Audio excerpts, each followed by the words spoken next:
Hello दोस्तों, और ये है ब्लैक पैंथर मूवी के पहले टीजर ट्रेलर का रिव्यू। तो भले ही ये टीजर है और उन्होंने ज्यादा बातें बताने की कोशिश नहीं की, पर तब भी बहुत सारी इन्फॉर्मेशन है जो मैं आपको बता सकता हूँ। So let's start. तो कैप्टन अमेरिका सिविल वॉर में हमने एक कैरेक्टर को बहुत पसंद किया था और वो था ब्लैक पैंथर। चाहे वो उसके एक्शन सीन्स हो या उसकी स्टोरी या चैडविक बोसमैन की एक्टिंग, सभी बढ़िया थी। पर तब भी ये मूवी बनाना जो टीचाला की ओरिजिन स्टोरी है, तो उन्हें उसे और वकांडा को अच्छे से इंट्रोड्यूस करना है। और भी बहुत से कैरेक्टर्स है जिन्हें हम पहली बार देखेंगे, तो उनके बारे में बताना है। तो ये वही बात है कि फेज 1 में थॉर को इंट्रोड्यूस करना, मतलब आपको ये पूरी दुनिया अच्छे से शुरू से एक्सप्लेन करनी है। क्योंकि ब्लैक पैंथर इतना कोई पॉपुलर हीरो भी नहीं जिसके बारे में सब जानते हो, और ऊपर से मूवी की 90% स्टारकास्ट ब्लैक है, यानी अफ्रीकन अमेरिकन, जो मानो या ना मानो वो आज के टाइम में भी एक रिस्की फैसला है। शायद कुछ लोग होंगे जो यही देख के मूवी में इंटरेस्ट ना ले।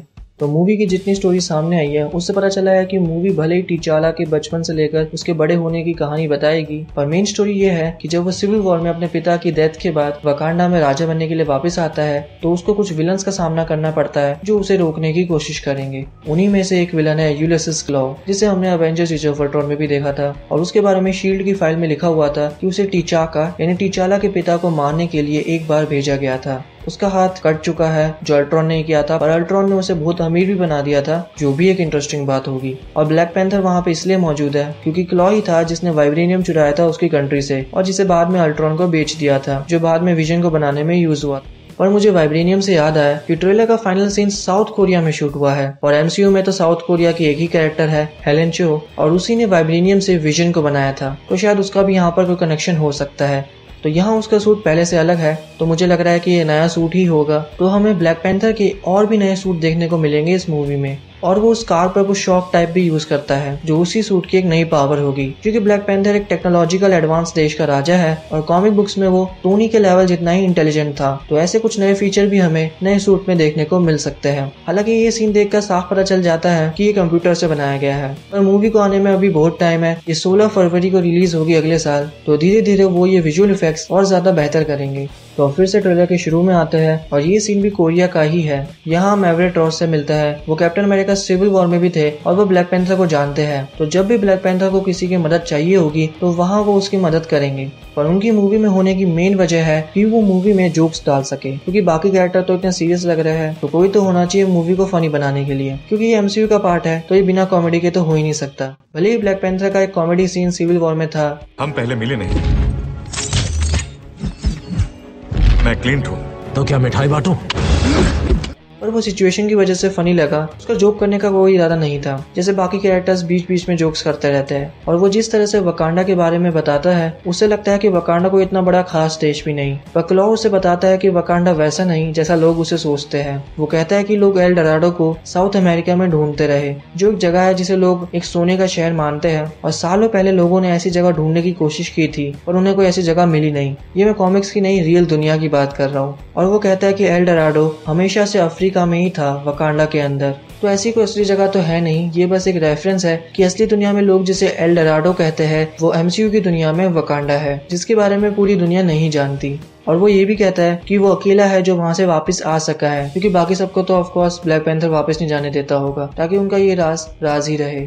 आगे टीचाला अपने रॉयल टैलेंट फाइटर प्लेन से कहीं पे उतर रहा है जहां वो उसके देश की अलग अलग जनजातियों यानी ट्राइब से मिलता है, और ये वही जगह है जहां बाद में उसकी लड़ाई होती है माइकल बी जॉर्डन के कैरेक्टर एरिक किलमॉन्गर से, जो मूवी के दूसरे और शायद मेन विलन है। वो वही था जो मास्क पहनता है। ये दोनों सीन्स में सेम ड्रेस है। कॉमिक्स में उसकी फैमिली को वकांडा से बाहर निकाल दिया गया था और उसी चीज का बदला वो लेना चाहता है, और शायद मूवी में भी ऐसा ही हो। फिर ब्लैक पैंथर के कुछ अच्छे एक्शन सीन्स जहां वो शायद लुटेरों से लड़ रहा है जो वहाँ चोरी करने आए होंगे, और बुलेट्स का उस पर कोई असर नहीं हो रहा क्योंकि उसका सूट वाइब्रेनियम से जो बना है। और फिर हमें देखने को मिलता है वकांडा, जो बहुत बढ़िया लग रहा है। देखकर ही पता चल जाता है कि कितना एडवांस देश है ये। अगले सीन में हम जूरी को देखते हैं, जो एक तरह से ब्लैक पैंथर का मेंटोर है और जो कॉमिक्स में उसके पिता टीचाका का अच्छा दोस्त था। यहाँ वो किसी तरह के रिचुअल्स यानी रस्म और रिवाज करते हुए दिखाई दे रहा है, क्योंकि भले ही वकांडा एक टेक्नोलॉजिकल देश है पर उनमें रीति रिवाजों को भी काफी इंपॉर्टेंस दी जाती है, जो वैसे सच में उस दुनिया में काम करते हैं। और यहाँ पर वो एक तरह की हर्ब या हिंदी में बोलूं तो जड़ी बूटी बना रहे हैं, जिससे ब्लैक पैंथर को उसकी पावर्स मिलती है।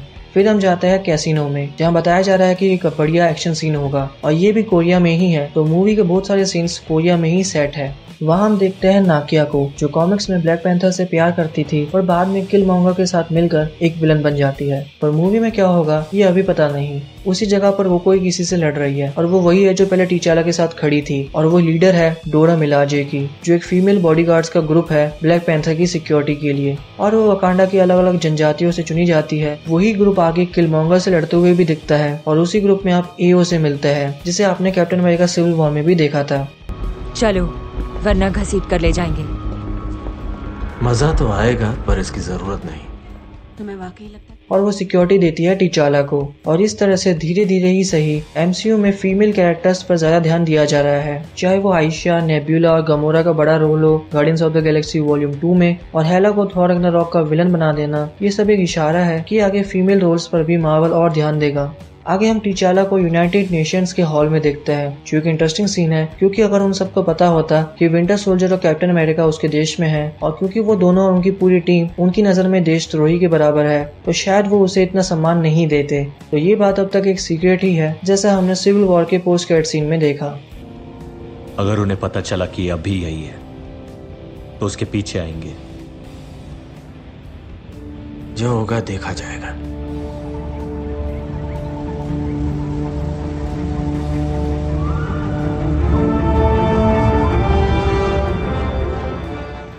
अब जैसे मैंने पहले ही Q&A 2 में बताया है कि शायद विंटर सोल्जर, कैप्टन अमेरिका और उसकी पूरी टीम का कैमियो हमें इसमें दिखे, ताकि इस मूवी का कनेक्शन इन्फिनिटी वॉर से बनाया जा सके, क्योंकि ये लास्ट MCU मूवी है इन्फिनिटी वॉर से पहले।